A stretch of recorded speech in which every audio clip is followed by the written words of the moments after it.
Feeling in you today that you'd like to rip somebody's face off? Do you have anger going on inside you and you just don't get it? Well, today that's what we're going to talk about. We're going to explore this idea of what causes anger and how do we deal with it. You see, the way we react to certain situations or the environment can cause us to be overwhelmed by a sense of anger. Meditation and becoming more aware are tools that we can use, but we'll explore that as we go on in this discussion. And I think it's very appropriate we have this discussion based on everything that I'm seeing in the world today. So, what causes anger? That's a good way to start. So, what I've come to understand what causes anger is we feel threatened or attacked. We feel frustrated or powerless. We feel like we're being invalidated or treated unfairly. We feel like people are not respecting our feelings or our possessions. Would you agree? Those are the things. So think about it.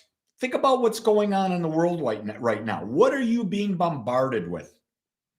At work, do you feel there's been more topsy-turvy about getting you to either work from home, to work at work, to wear a mask, to do whatever it might be, where you're not in control and you're not respecting your individual rights? Do you feel that the government may be not respecting your individual rights? Do you feel that maybe family members are not respecting your individual rights? Do you feel threatened by people? Do you feel threatened by policies? Do you feel threatened by mandates? And then in light of all that's coming at you, do you feel frustrated and powerless? Do you feel like you've got no power at all to deal with this? And that you feel that you no longer have the ability to be an individual? I'm going to tell you, every time you have that feeling, it starts to mount and mount and mount and build and build and build. And the next thing you know, you just want to punch someone's face off. Well, that's not what you need to do. That's not the healthiest thing for anyone to do. I think the key thing is to start to understand, why am I feeling? Well, first off, here's the number one thing that I know that works for me in dealing with anger. Do something physical. Go for a walk, go for a jog, ride a bike, go to the gym and lift weights, punch a pillow. Take some form of action that either benefits you or take some form of action that doesn't hurt another person. Think about that. When a child is frustrated, what does a child do? They reach out and they lash out at things, right? Well, if we're gonna say we're becoming more aware, we don't lash out. We don't react. We learn to respond. And so it's real important to understand, what type of response do I want to have? What type of response is an appropriate response for expressing love for all, but at the same time honoring I am having these feelings. You can't deny having the feeling of anger. Is there anybody out there listening that's never felt angry? If you are, you're lying to yourself. Because if you're human, you're going to have had anger in some form or fashion. Some people say they don't have anger, but what they've done is they've repressed their emotions. That, I don't know what's worse.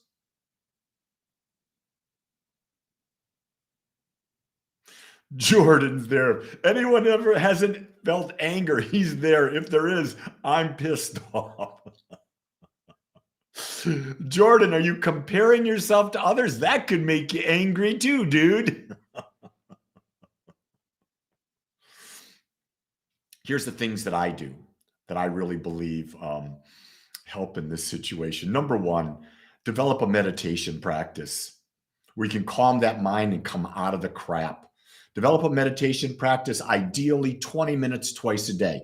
You may not even have a meditation practice. Maybe your meditation practice is 2 minutes once a day. Doesn't matter. You start where you are. But ideally, you want to build the 20 minutes twice a day.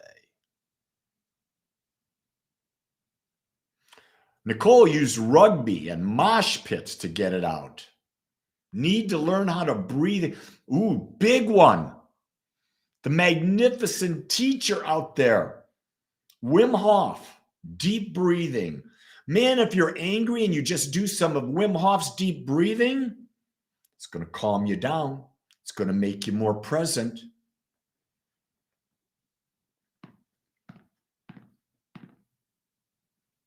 Dee Dee says, could you touch on how to become disciplined? I have trouble meditating. You just put it on your calendar.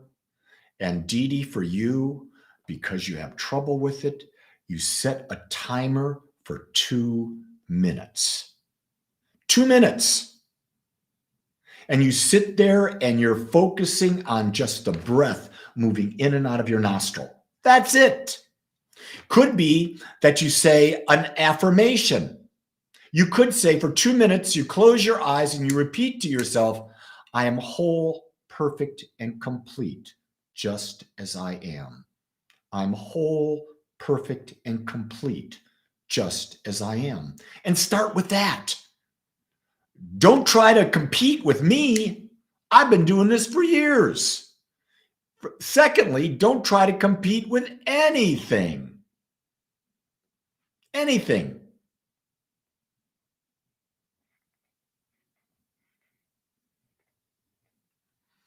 Corey. Corey's there after my 20-year relationship with my ex-wife, and someone now who comes in and reminds me of her makes my body shake.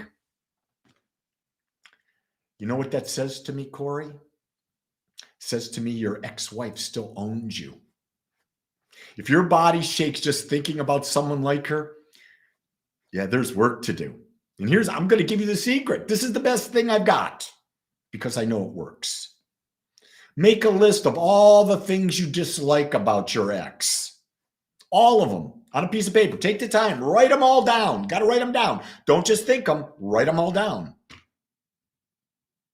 Then think about all the good things about her and all the good things that came out of the relationship. And you cannot stop writing until it's balanced. Until that T-bar, until that ledger is balanced, you cannot stop writing. And when you get it to balance, Corey, you won't have any feelings. You'll be neutral.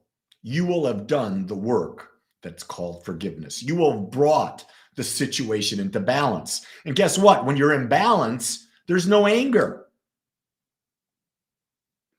Well, you've got to decide then, what was the good that came out of being physically abused? You say, oh, there's no good coming out of it. Yeah, there is.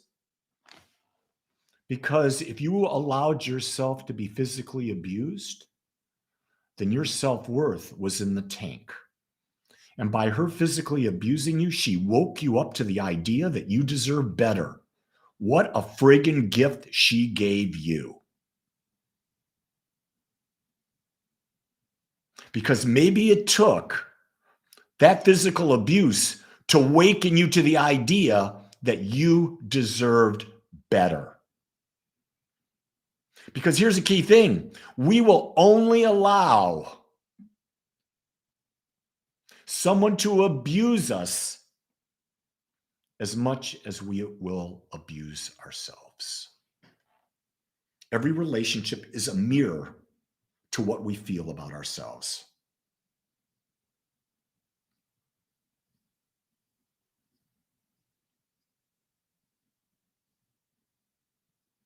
How in the height of frustration do you suggest diffusing that energy?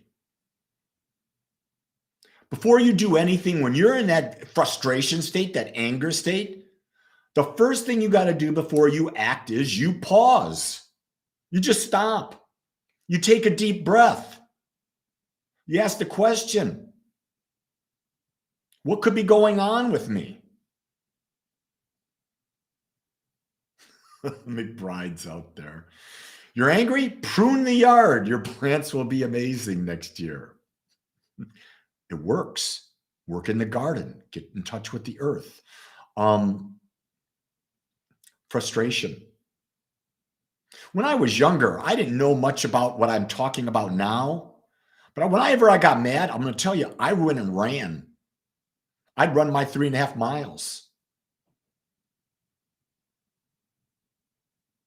And when I'm running, I'm not thinking about what made me angry. Do you get that? The more you focus on being angry, the more angry you're going to become.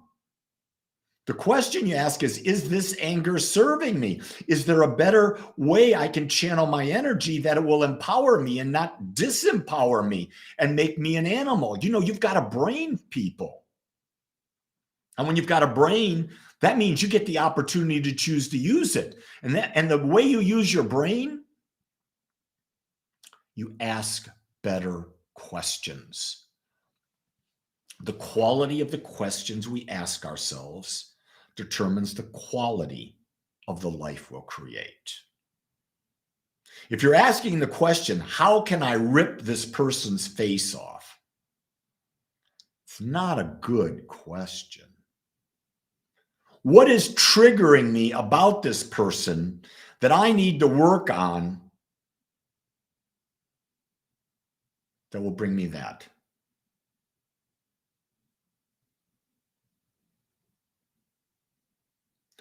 Zach, it's going to take time for your mother to be ready to hear. It's a big step for her. So you just wait. You just wait for the right opportunity. When you were young like you, bud, we're anxious. We want to make it happen right away. There's a divine timing in this. I don't know what it is. No one is. But if you're listening to your heart, you'll know the right time. You tried last night. It didn't work. You learned something. Real says, your thoughts on Bob Proctor. Bob was an incredible teacher. He had many, many, many, many, many, many, many great tools. I think he helped a lot of people. So when I focus on Bob Proctor, I focus on the good. I focus on all the wonderful things he brought. And Bob basically took things that have been around for thousands of years, organized them in a certain way, and presented them as his program. It's no different than what I'm doing. It's no different than what Tony Robbins is doing. It's no different than what anyone else is doing. If he's touching people's lives and getting them to feel more empowered, man, anyone who's doing that, what a great thing. Other than that, I don't know much about Bob Proctor. I know he mentored Mary Morrissey, and I know Mary. I know that he was in the movie The Secret. I watched a lot of his videos. That's about all I can say about that, Real. Every time Corey writes something, he's got a new initial into what he's describing. I would simply say to you, Corey, stop labeling yourself with, I have CPTSD. I would simply say, I'm unique.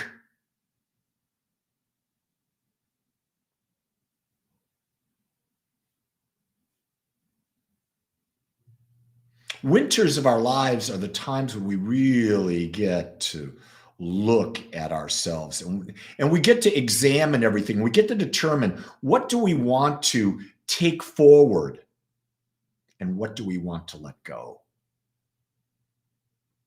I would highly suggest letting go of labels. Who am I? I'm a unique teacher. That's the label I've given myself. I'm a unique teacher, and I touch the lives of unique people. That's how I put my ministry out there. So if you're listening to me, guess what? You're unique.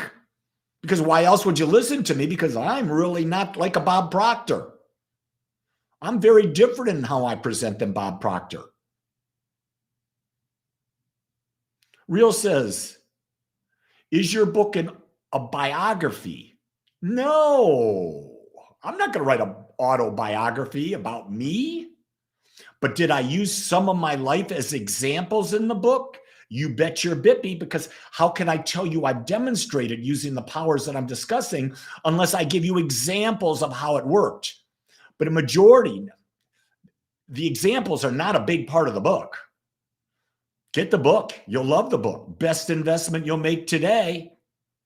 In fact, know that this Saturday, I'm doing a free workshop, The Power in You, 10 a.m. Central Time on Zoom. The link is in the description, or go to agapespiritualcenter.com and sign up. I think I've got 36 people already. I'm going to bet there's 50 or 60 at least. Why? Because the time now is more relevant than ever that we take our power back. You're listening to me because that's what we're talking about. How do we get rid of, how do we take back our power and not let anger run us? So with that in mind, I think we've had a really good discussion today. Yes, we have.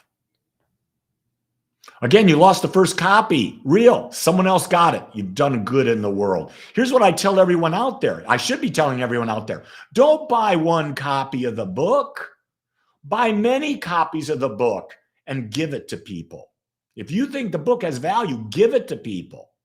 What a gift you're giving them. They'll remember you. Well, that Corey guy, he gave me a book. That Joshua guy, he gave me a book. Just saying. Anyway, I want to thank you for being with me today. I'll be here again tomorrow. It's what I do. And I want you to know I love you. Accept you just the way you are. Until the next time, really know how powerful you are, because I certainly do. Aloha, everyone.